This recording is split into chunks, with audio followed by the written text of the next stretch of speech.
Ganun mo ngayon. Stiff pa ba siya? Oo. Ganun na. Yung likod mo, ganun mo yung shoulder mo. Nag-iba siya? Yeah. Parang na-release yung tight, yung pagkakahigpit, yung katawan mo. Kasi lahat ng ribs mo doon.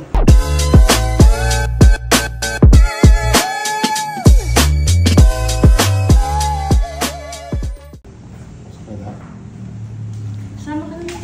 Sama ka.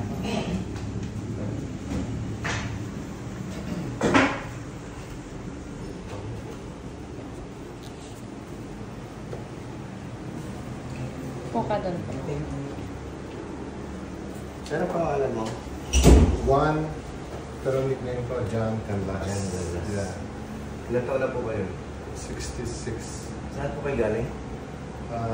Sa Cubao ako, pero galing ko sa state. Sa Maryland. Nirepair ako ni Rene Santarena. Ray Santarena. Ray. Si Sir, galing California ba yun? California. Sabi niya pupunta na bukas siya, babalik. Bukas naman siya. Yeah. Ay, mahirap din sa akin yan. Ano mo malaki? Wala ka na. Si David.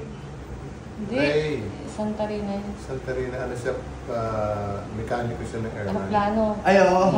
Kailan lang. Sa ginawa niya. Pinawabalik ko siya. Magkakakrisesyo siya. Opo. Bukas. Sa akin naman, ako, na-bypass ako noong May 28. Opo. Lima blackheads. Pero wala dito problema. Ano lang yung neck ko, tsaka shoulder ko stiff.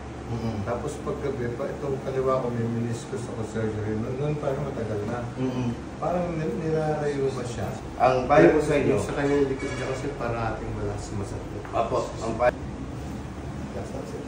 Sa kanya damit? Hindi na po. Tigas na. Yuko kasi. Masakit yan pag nakayuko. Hindi naman. Tingala. Ay, hindi na maitingala sa dapat. Ganun. Oh. Straight na siya. Stiff na. Hindi siya Dapat na. Hindi mo pa ilagay sa flexible. likodan? Hindi mo all the way to the back? Straight. Ganyan ka lang? Straight lang.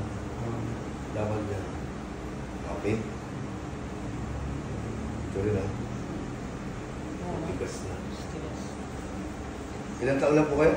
66. Wow! Ang dami. Ba't tumunog na marami? Maganda kasi flexible siya.